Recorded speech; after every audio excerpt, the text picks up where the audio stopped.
and welcome to the Theorem podcast. I'm Aspasia Provou, and I'm here to shed light on alternative contemporary wisdom and knowledge and suggest feasible ways it can be incorporated into our lives. The podcast today is about recycling, the trends, the myths, and other useful information from inside the industry. My guests are Hana Pertot and Lefteris Bastakis. Lefteris is the owner of Skyplast, a recycling facility and founder of Keep Sea Blue, an NGO that's committed to keeping the Mediterranean Sea plastic free and promotes a circular economy for seaside plastics. He's passionate about innovation processes, sustainability, and creating value. Hannah is the CEO of Naeco, an agent trading and distributing recycled plastics. With a background in marketing and strategy, Hannah speaks 7 languages and has had cross cultural work and educational experience. Hannah comes from a family also involved in the packaging industry. I'm so curious and excited to get this conversation started. Hello, Hannah. Hello, Lefteris, and welcome to the Theorem podcast. How are you doing today? Hi, Aspasia. Thank you so much for having us. It's nice to be guests of the podcast. I'm very happy to have you. I'm so eager to learn more about recycling. So let's jump in. First of Perfect. all, um, let's talk about how recycling is going in the world. What are the trends? I think this one is a little bit more for me in Okay. the trends part of what's happening with the industry. It's amazing to see how fast it is developing, but I think the trends of the recycling industries are three. So it's about reducing, reusing, and recycling. So this is the three words, the three R's that are the holy grail right now. I think, and everybody's talking about it in the industry, and everybody's working also towards these three goals. So they're not exactly trends, but they're part of definitely a trending change, we can say. But these are definitely the three goals that everybody in the industry is working towards. So yeah, reduce, reuse, and recycling. I think this would be the most important. What do you think? Yeah, I definitely agree with that. First of all, we have to reduce, like use as little packaging material and plastics as possible. And Mhm. then, of course, if something we can reuse it, it makes sense. So we reuse it several times and give it more life. And of course, if it doesn't have any more life, then we have to recycle it. Most of the problems in our, let's say, world are coming from mismanaging the material, not from recycling. Because if you recycle it, then the raw material is getting reused again and again and again. But the problem is with mismanagement. This is where bad things start. Mhm. Okay. Um, you talk about reducing and reusing and recycling. And the first thing that popped in my mind was how the way we live has changed during the past, like, 100 years or so. And how before that, um, the volume of waste was a lot smaller. And the reasons for this were, first of all, that people were not using material that couldn't be composted or returned to nature as much. And also that the way people used to reuse everything so many times. Like, as Laura, our friend, mentioned, that the bed sheet became a pillowcase and that became a washcloth or whatever. And everything was used differently. The mentality with all materials was different. And today we see that the mentality has changed completely. And do you believe that there is any chance this can change? For sure, things have changed a lot the last years, as you said, like it's exactly right. But we can't say, let's say, in these 100 years, things are changing, and especially the last 10, 15 years, we see people much more environmentally conscious Mm-hmm. and people much more prepared to do a little bit of extra work or a little bit of extra or to bear a little bit of extra cost in order to recycle or do something for the environment. If you go back 20 or 30 years ago, nobody would pay any attention to this. The culture in people would be just to use stuff and then just uh, throw it away without paying any attention to recycling. So the last years we have a trend towards recycling and reusing, as Hannah said earlier. But 30, 40, 50 years ago, there was nothing. Mm-hmm. People wouldn't know that you can recycle things. If you go 100 years back, yes, this what you mentioned was exactly the case. People would reuse everything and would like use it up to the last integrity. It would be used, but we don't. We shouldn't forget that those times were times that were quite tough, and people wouldn't have the luxuries we have today. People Mm-hmm. wouldn't walk in the supermarket and take, let's say, food packaged in a way that would have a shelf life like 6 months or 1 year. People would not have clothes or shoes or everything packaged in such a nice way that we have today. And usually, materials that were used in one place were also manufactured in one place. You wouldn't have, like, let's say, materials made in China or Asia Right. and be shipped in Europe or United States. So you wouldn't have that. So now we really need packaging if we want to sustain our quality of life at this standard. We have to have packaging, but my opinion is that we have to manage it correctly and recycle it properly. Mm-hmm. That's it. If we do it properly, it can the raw materials can be reused again and again, several times, and maybe some of the materials can be used endlessly. But of course, the big if is if we manage it properly. The problem is Right. with mismanaging those resources. Hannah, what do you think? Yeah, I think, everything there has been such a huge transition from 100 years ago. So I'm thinking of when my grandparents were born until now. So they have totally lived through this revolution of what their normal or ordinary lives were all about, how we access, the primary demands for our life. So it was much more local, right? Much Yeah. more Mm-hmm. about reusing, much more about focusing on really what you have, the really necessary basics, but also you didn't have access to a lot of things that we have now. Yeah. And that's part of this globalization train that we have all jumped into, and that we can manage to ship, anything from anywhere all over the world, and which makes our life much easier on some things. But we have definitely transitioned into something that, we're forgetting about the basics. There's just too much of everything, and that's, I think, what a little bit is the issue now.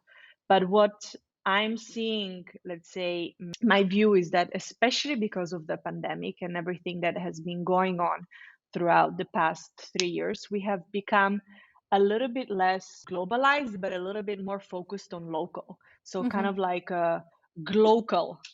I think going forward, that will be maybe a word Maybe a of, term. you being okay, like global, sure, and everything global, whatever, all connected. But then at the same time, we have to go back to basics and think about, do I really need this? And think about, seasonalities, like Right. is so super Absolutely. important. So we cannot really, as consumers, we can't really think that we want strawberries in December and then say, no, I will not buy them because they're not in a sustainable whatever packaging. But it's the mistake is buying strawberries in December in the first place, right? So we have to take a step back. I'm saying that as a consumer, and really evaluate some of Mm-hmm. our things that we do in our normal way of life. But then, of course, a lot has changed throughout these 100 years that you're saying, because also the industry has developed so much. At the beginning, they 100 years ago, Mhm. I'm not sure how much plastics was really produced. It was more focused on wood and metals, and of course other types of raw materials that they didn't have access to, whereas now we have. But also throughout this, what you said about 30 to 40 years ago, how there was nobody, really was focused on the recycling. But I find something really curious. I always think about how was it in the 80s that we switched from paper bags to plastic bags Yeah. because we said, we have to save our trees and be a little bit greener, and now like we're Yes. doing the opposite again, which totally doesn't make sense to me. If somebody can shed light on this strategy, I'll be happy. But yeah, this is also something that, and as I said, as consumers, we have to wake up a little bit and think about, before we go out and, order something online or, buy something in the supermarket, like kind of thinking, hey, like, I think we have enough of everything. Let's go back to basics before we even make that research into what we buy and the packaging and etc. Yeah. Hannah, I am a big advocate of buying local. Yet, today I had Thai food, and I adore Thai food. And Thai food has ingredients that cannot be found in Europe, such as galangal, which is a root. What you said got me thinking about whether I'm hypocritical or not. And what's the balance between consuming locally or, having things Yeah. imported from Asia and all of these things? What I understand is that, well, given the circumstances and the lifestyle we have, uh, we need to be as informed as possible to make the better possible choices in each circumstance. Evaluating the situation each time to make a better choice is kind of tough when you don't have enough information. So, could you please talk about the recycling myths that are out there? So, for example, one that I know of is the greasy pizza boxes that supposedly are destroying all of the paper load that is in the basket. So, what's true Okay. and what's not? So that's a good point. Actually, there are lots of myths around. I don't know. People have been Mhm. confused. It's not a mistake of us, as a consumers, because recycling technologies have evolved. Maybe 30 years ago, it would be very difficult to recycle the pizza box, but now it's very easy for most recycling facilities to process it and recycle it. So the pizza box now is recyclable, but there are so many other myths make consumers, a little bit confused. But just say some. Books and magazines are all recyclable. This paper can be recycled. People think Even that with the because it's pin. not packaging, even with the pin, yeah, the pin is not a problem actually. The pin is not a problem at all All right. We need to because know these uh, things. We need to know these things. I will tell you like very very in a very simple way. Paper is put into water when you recycle. You put it into water, and then it all becomes like a pulp. So once it becomes a pulp, any small pieces of plastic or any metals can be removed.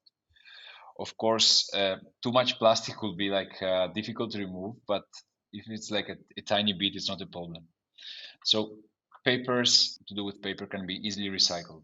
I'm saying this because sometimes people think that if it's not packaging, it can't be recycled. So this is like it's totally wrong. It just has to go to the recycling bin, and then it will be taken care of.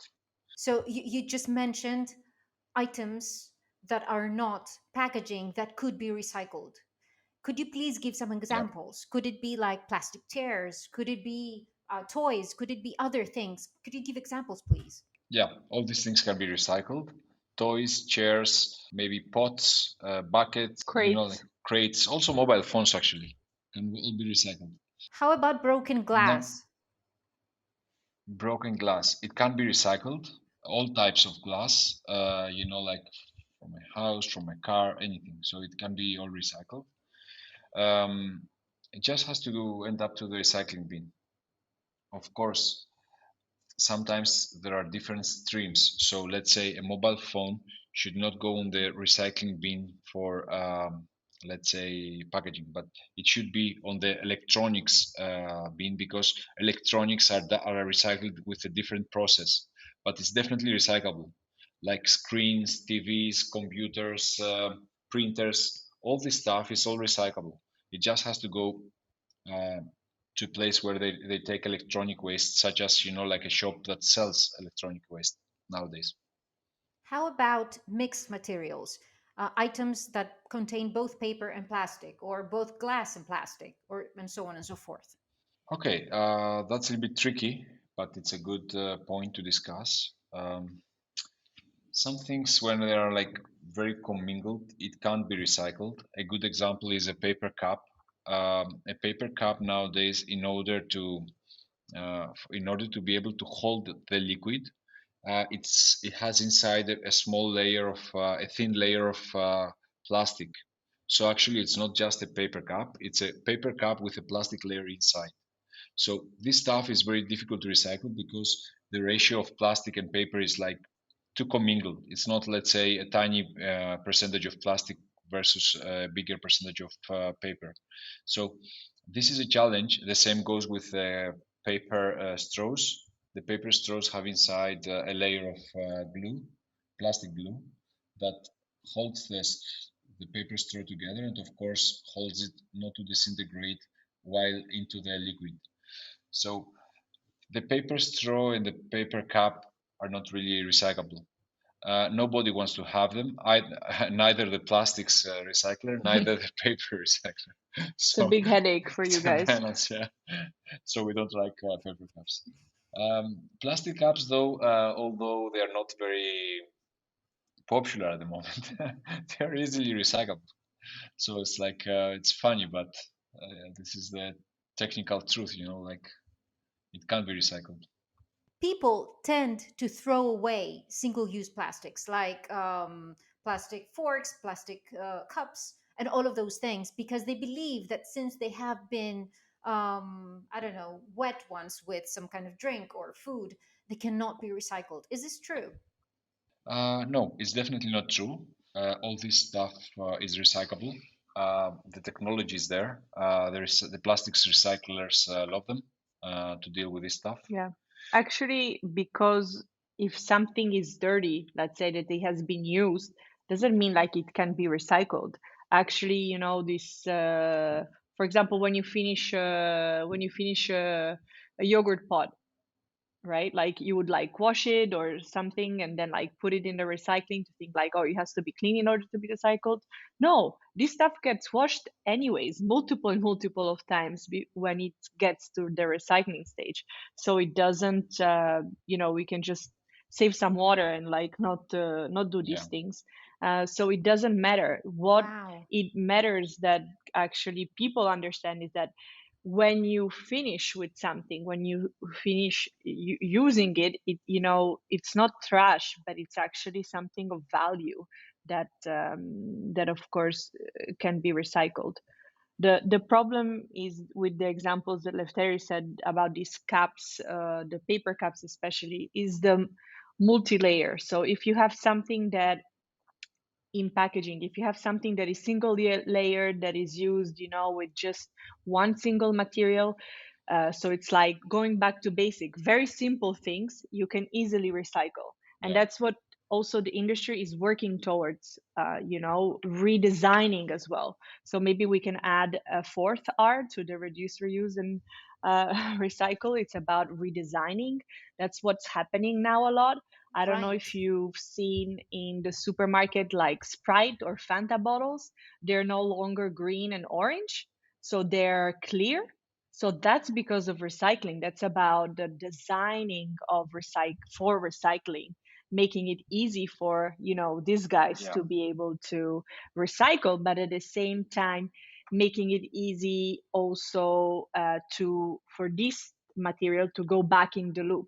So this is all small examples that we can see in our everyday life that there are also changes. Who would have said like a Sprite bottle from green would be clear, yeah, but yeah. Hmm. So it's a brand commitment. Let's say a lot of brands are making changes, but it's a brand commitment to change a bottle color back to natural, because when it's natural, it's much more easy to recycle and reuse. Just as Hannah said, to reuse the raw material that is coming out of it. And now we see a lot of brands redesigning. We have also seen toothpaste brands changing their packaging. So it's not anymore. Used to be like plastic and aluminium layer inside. So now it's just plastic. Right. Mm-hmm. So it can be also Mm-hmm. recycled. We see changes in the designing of coffee capsules. So they can also be processed. We are also like involved in a big capsule project recycling. Sorry, in a big project for capsules recycling.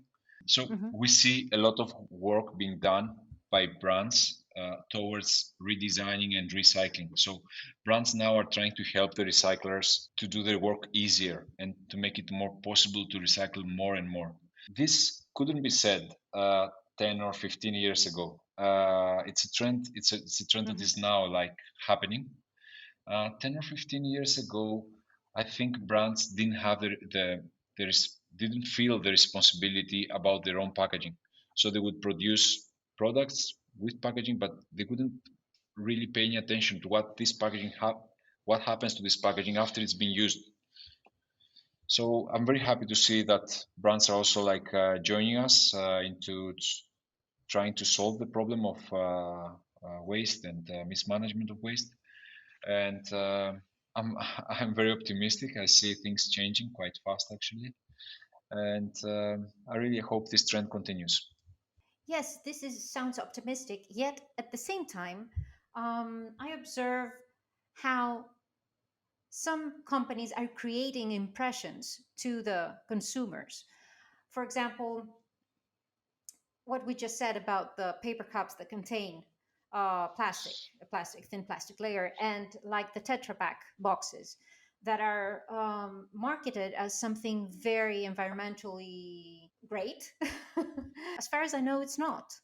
Yeah, What's your take on it? this is a huge issue. It's about misinformation. At the same time, there's not enough control on labeling. That's something that actually will change the EU, like at an EU level for sure. They part of some new legislations coming aboard. There will be tougher controls on actually what is put on labels.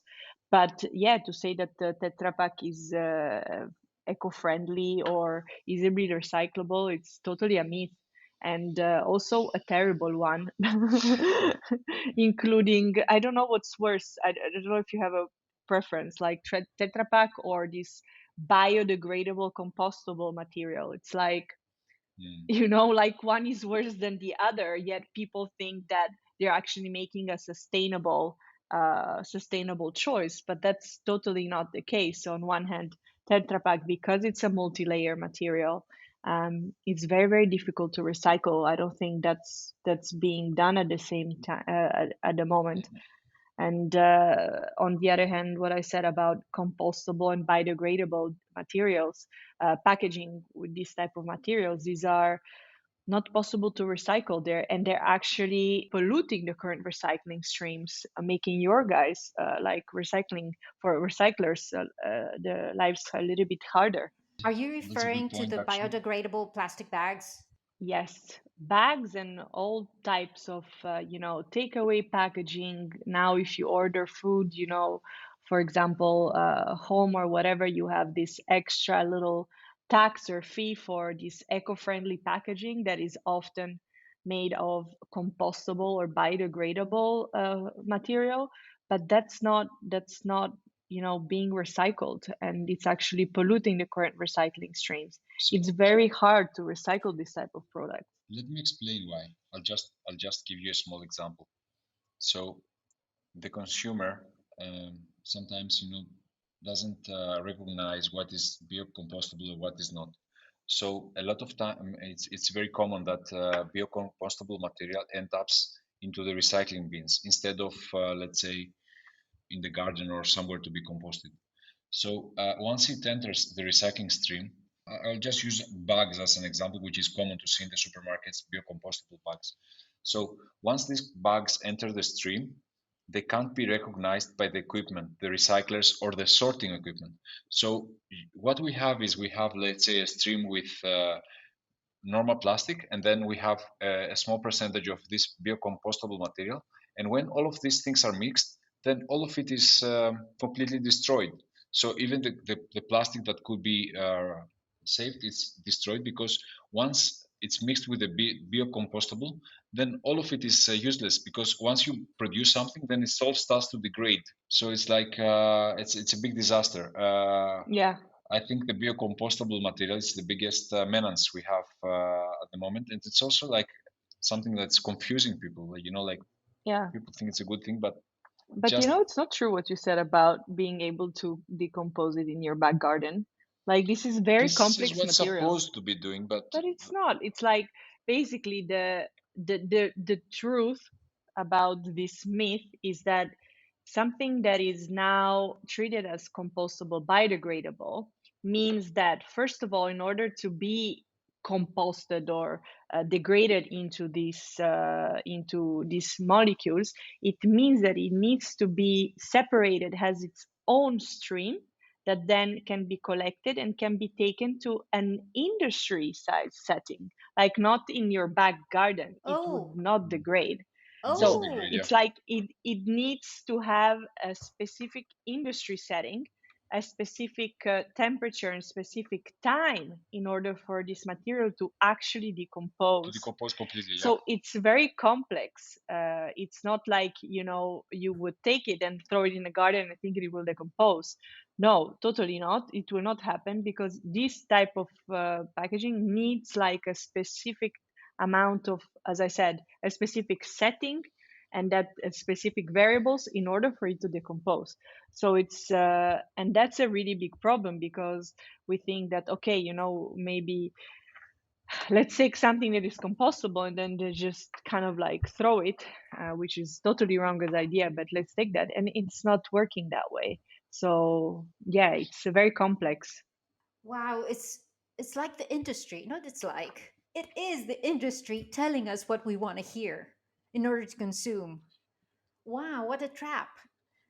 truth about it is that there's a lot of confusion also. Like usually in a brand, there are marketing people and packaging people, and lots of time, in most cases, they can't coordinate. So the marketing people would say something, they most of the times they haven't researched it properly, or they don't know, or they have been misinformed. I don't know. Or in some cases, they claim something a little bit misleading.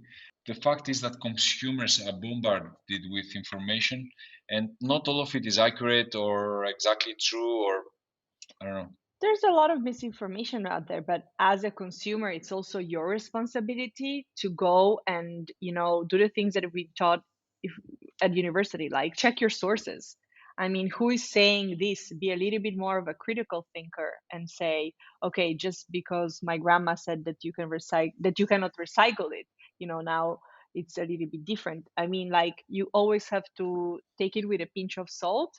For sure, like, the industry has its fault, and it has to be clearer communicated, but just because something sounds green, and this is a big part about greenwashing and, again, misinformation, doesn't mean that it's actually good for the environment, once you do check those Yeah, life cycle assessments, etc. So it's also, as consumers, like, we also want to hear that something that we're using is eco-friendly. There's so many of these terms that we are constantly bombarded with, and there's no common definition about what these actually mean, right? yeah. So it's that makes it extra complicated.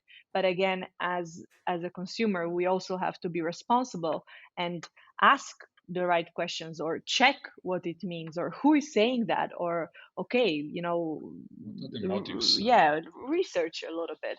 I just want to add something about something we discussed earlier about Tetra Pak. Tetra Pak is a strange case. The company that produces this type of packaging has set up some recycling centers around the world. So they are kind of trying to recycle their own packaging, but it does not make sense. It's extremely difficult. Technically, it's extremely difficult because of the three different layers of material. I just want to mention that it's paper, inside there's film and aluminium. There are three layers of materials. So it's extremely difficult to recycle and separate this stuff. It's they're doing it because they want to claim that it's recyclable. So they're doing it in some locations, but it's uneconomical. It doesn't make sense economically. So just to Hmm. give you an example, PET bottles at the moment in the free market would cost about, let's say, 500 euros per ton. And right now, Tetra Pak would cost in Greece minus 80 euros. So they will pay you to receive Tetra Pak because it's very difficult to process it or to do anything with it. And PET bottles have a value. So I'm not sure if you understand this concept because it's like it makes sense. So a recycler would pay 500 euros per ton of bottles to receive them. If you want to recycle Tetra Pak, you would have to get paid about 80 euros per ton in order to make sense to process this material. And it's not Wow. being done. Wow. Yeah, it's So this is like it's a very little bit. indicative of what's going on here. Yeah, the company is trying. They have set up some locations to recycle to process this stuff, but it's extremely difficult to process it. It doesn't make sense. Nobody is going to make a Tetra Pak recycling plant if he doesn't have the support of Tetra Pak. We talked about what consumers want to hear and what's trendy. We hear all the time how big companies are making pledges that they will be using at least 30 or 50% of recycled plastic by 2025, and so on and so forth. And also, for example, the UK is talking about imposing a tax on virgin plastic. What I know from what I've read, virgin plastic is a lot cheaper than recycled plastic. Is this true? The market expert should reply this one. This is like the big question for this year because there has been a lot of changes in terms of pricing in recycled versus virgin. So let me take you across what happened in these past couple of years. So recycled plastics historically has been used, it was always cheaper. That's why a lot of company packaging converters were using it, because actually it was cheaper than virgin.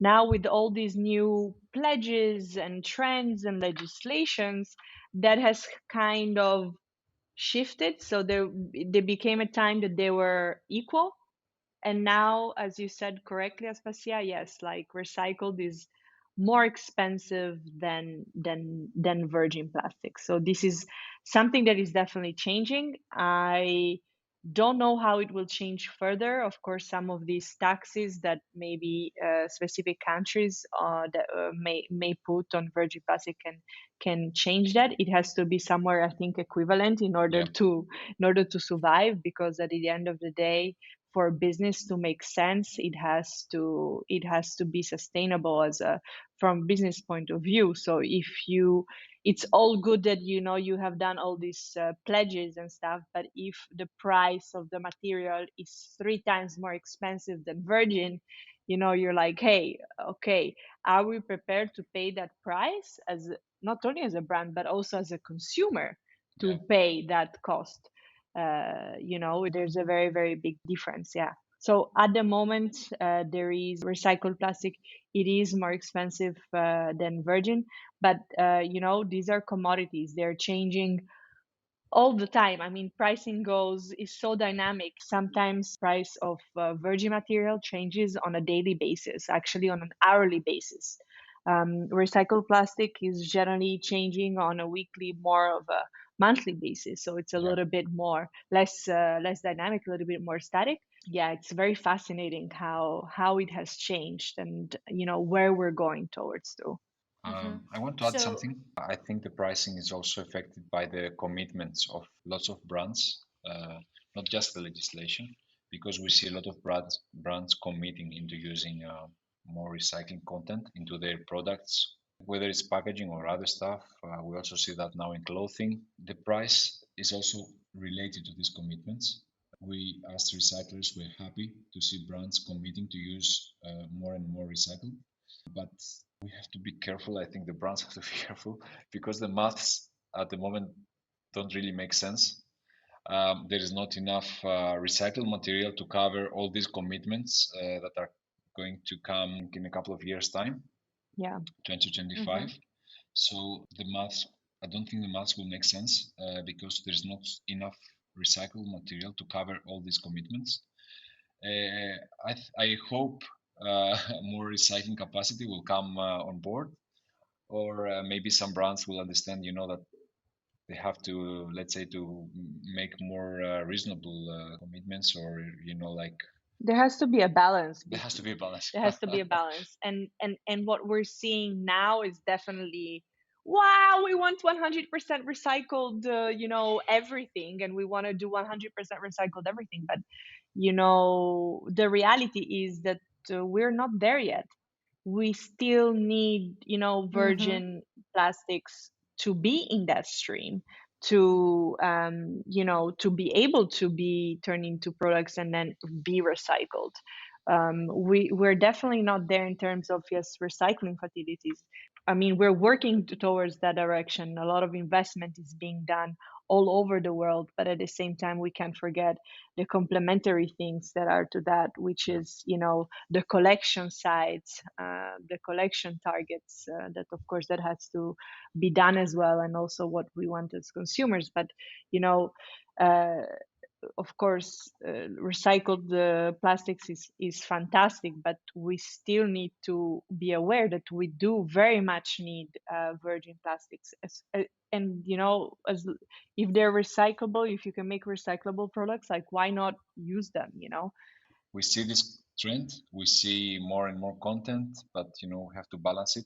And also, we don't have to forget that it's also something that starts from the consumers. Also, the consumers must take part into this effort. We see, especially in Greece, we see a lot of consumers that don't believe into recycling. They don't really believe that the blue bin, where your audience comes from, but in Greece we have these blue bins. So, or the recycled material should go in there. The recycled packaging should end up in there, so it Mm-hmm. gets recycled. But a lot of consumers don't really believe that. So they don't even try. Of course, it's difficult to know that there is a whole chain of industry behind this. There are factories that are doing the sorting, and they separate paper with plastics and with glass and aluminium and all these things. And of course, there's another layer of industry that is processing each material. So there are different recycles for plastics, different for glass, different for aluminium, etc. So believing is very important for at least Greek consumers, and committing into it. So the has to start from the consumers, and of course the industry will catch up and increase the volumes. Going back to what we were saying about virgin plastics, I would like to add that we need to keep in mind that virgin plastic depends on fossil fuels. Of course, the reserves and the price of fossil fuels. There's some kind of insecurity there in the sense that this is not an endless raw material, and also this whole thing is not sustainable overall. This takes me to all the plastic that doesn't get recycled and all the plastic that ends up in the ocean or in buried in the earth.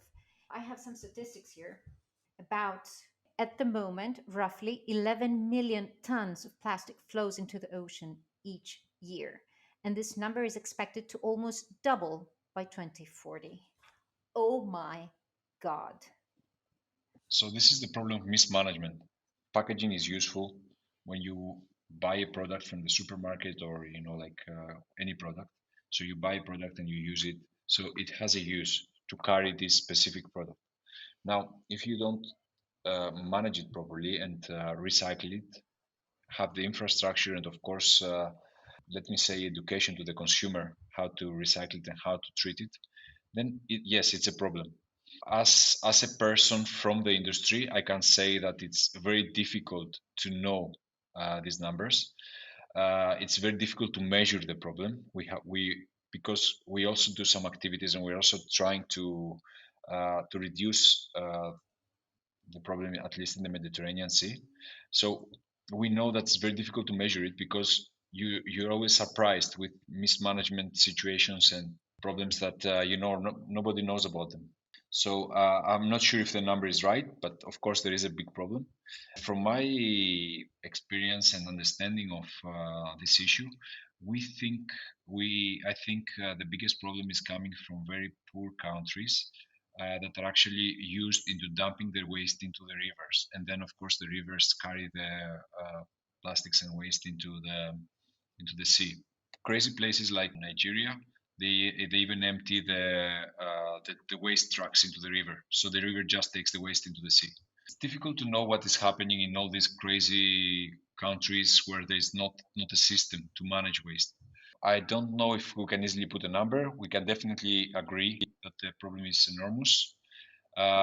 We have to focus on managing and managing this packaging properly.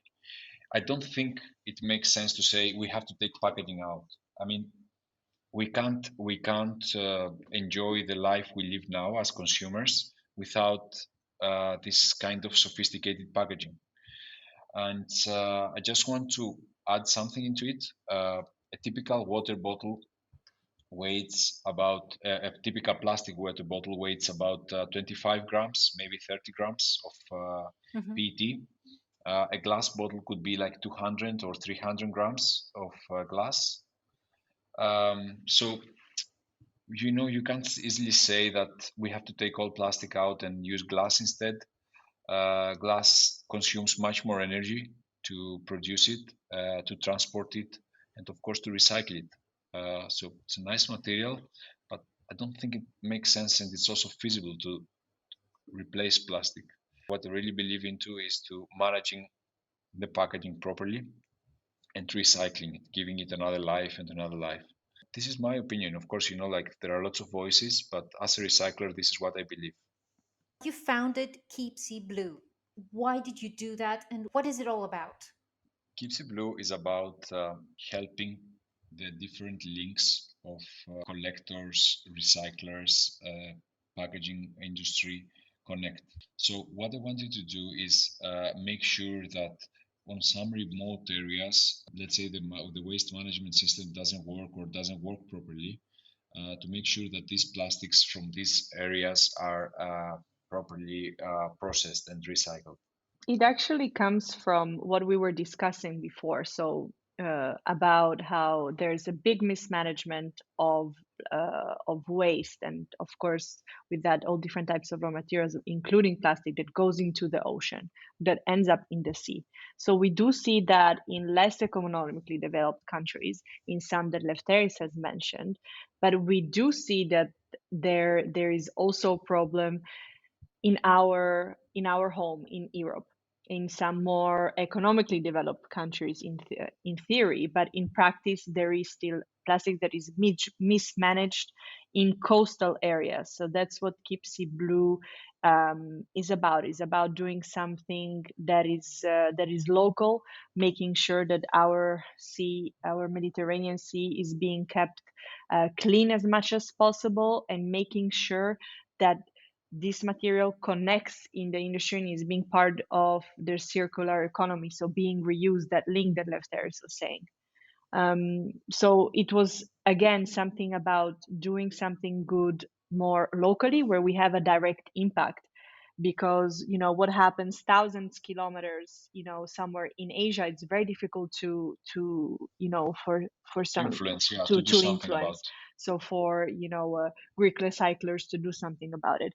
So it was about a hands-on initiative, but at the same time it was also very much part of doing something that is in line at an European level, so part of the single-use plastic legislation that actually went and investigated European beaches, and they found that uh, there's lots of single-use products, including bottles like this, and caps, being left on the beaches. And this is a really big problem, because of course this is recyclable, and once it's at this coastal area, we're focusing with Keep Sea Blue in an area of 10 kilometers, but most importantly the front part, it can end up in the sea, and that's we have to stop that. It's the barrier of making sure that this actually gets collected and recycled.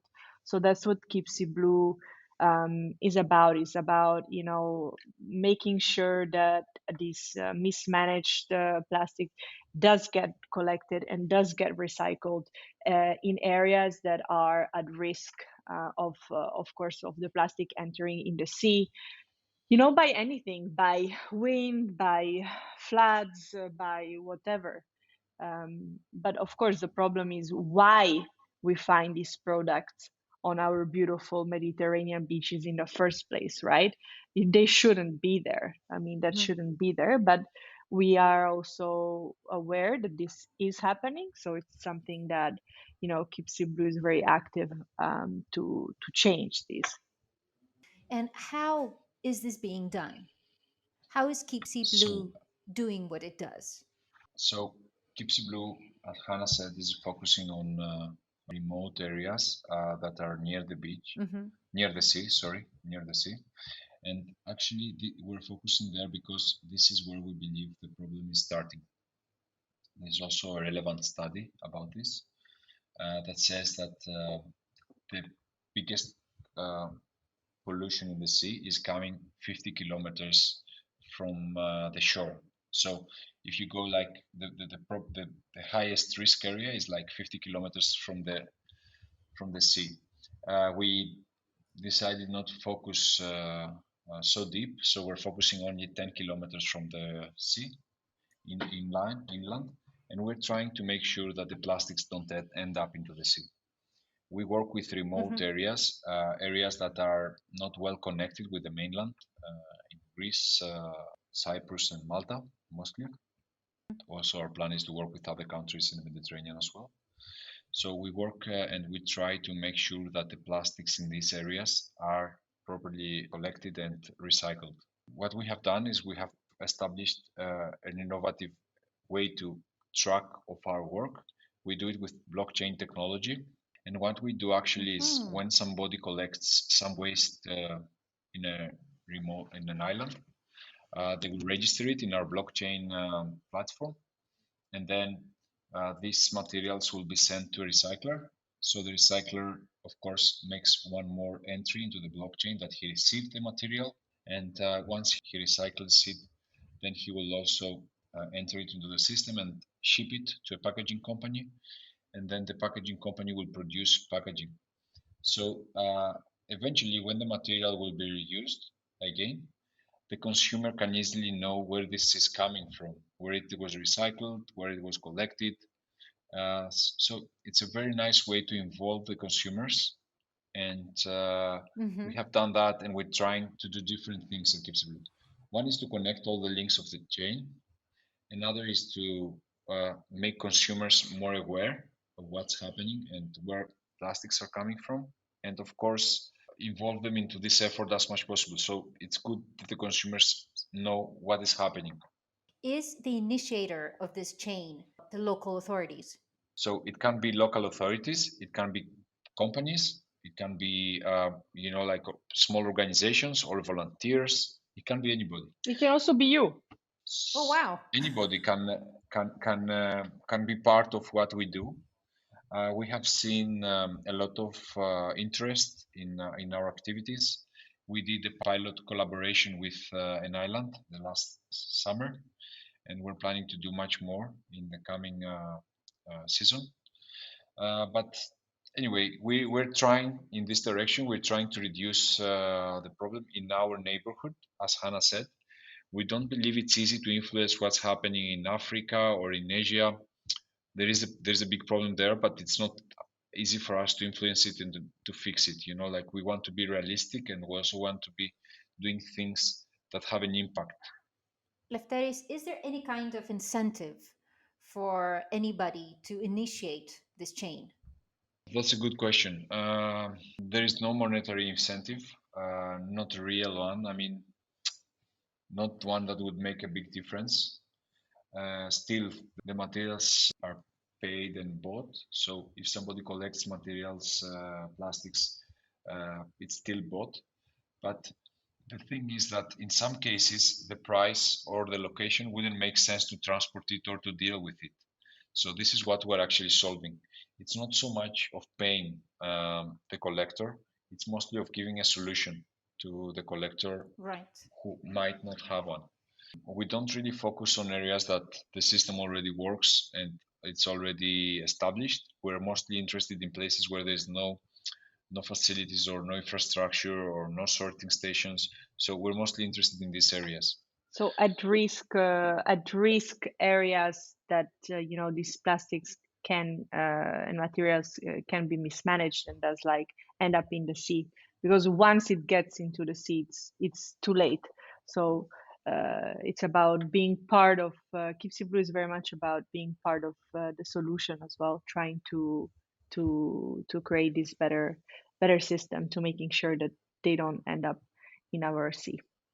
That's wonderful. And well, recycling is a costly process. It's all the transportation costs and all the recycling, actually, the separating the materials cost, everything, the processing, and so on and so forth. Is it true that a lot of recycling is not happening because of the costs? True that local authorities sometimes choose to be idle because it costs too much not to, regarding recycling? Well, it depends. It depends on where we're talking. Germany, for example, has a very different system than Greece. Also, the US have a completely different approach. Actually, each state has a different approach to the waste management system. So we can't really generalize it and say something or what is happening. But it's true that recycling has a cost. But if you see the CO2 footprint, it makes more sense to recycle rather than use virgin material. Also, Hmm. I don't see a reason of, let's say, landfilling a resource, because most people would say, okay, this is waste, but actually I see it as a resource, and also I see it as a valuable resource because you can produce again packaging and you can produce again products with it. So um, I think the way I see it is that although it is costly to sort it, process it, and reuse it, the cost of energy and the cost of resources is much lower than virgin. So this is a reality. Almost all kinds of plastics are recyclable. There are a few that are not, but most of them are recyclable. As we said earlier, the brands now are redesigning their packaging so that what they're producing is easily recyclable. In some cases, it doesn't make sense to process some materials depending on the energy cost of a country, the labor cost. So, yeah, sometimes it doesn't make sense. But what we're seeing now is that legislation, especially European legislation, is pushing uh, the industry to recycle no matter the cost. So, just as an example, in Germany, it was quite common to incinerate plastic packaging that was expensive to recycle, that was costly to recycle, and now it's not anymore happening. In Germany, you have to recycle it no matter the cost. Otherwise, it doesn't count as it doesn't count in their statistics as something that was collected and properly recycled. So now, what is happening there is the recycling, regardless of the cost of processing. I think this is going to happen on a European level, or at least it's happening now, and soon we will have a uniform system and legislation about it in all over Europe. It's not there anymore, but it's happening. In the US, we have some places like California, which are much more conscious, and they have a much greener approach to recycling and processing waste. And in the same country, we have other states that are don't have any infrastructure and they just landfill everything. So we can't say easily something about the whole world, but we can just say that we're going in the right direction. And I believe that in the coming years, the pressure from public, from the consumers and from the brands actually is going to be there to create this infrastructure so that everything is recycled. Reusing, reducing, recycling, and redesigning. This was where we're going. Yeah, Yeah. and we're optimists. We believe that things are going in the right direction. We have to work more, of course, both on the consumer level and, of course, on the industry level. We have to work more towards this direction. But definitely the way is paved now. It's not like 20 or 30 years ago that you didn't know what to do or how to do it.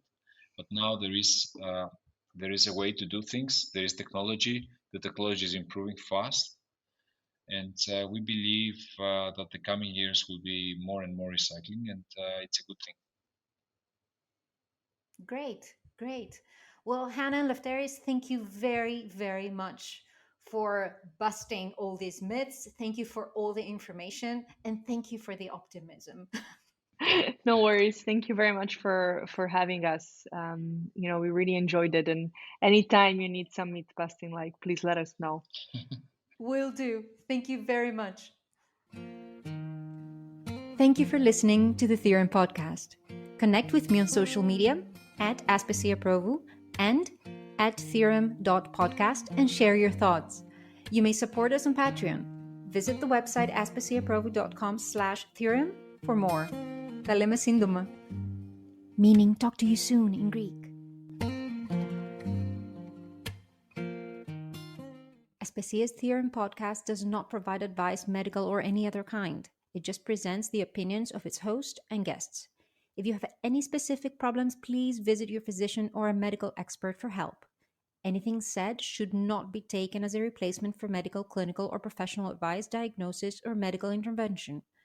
The episodes of Aspasia's Theorem podcast may, at times, cover sensitive topics including, but not limited to, mental health, nutrition, health, politics, spirituality, alternative medicine, energy healing, and the use of plant medicines.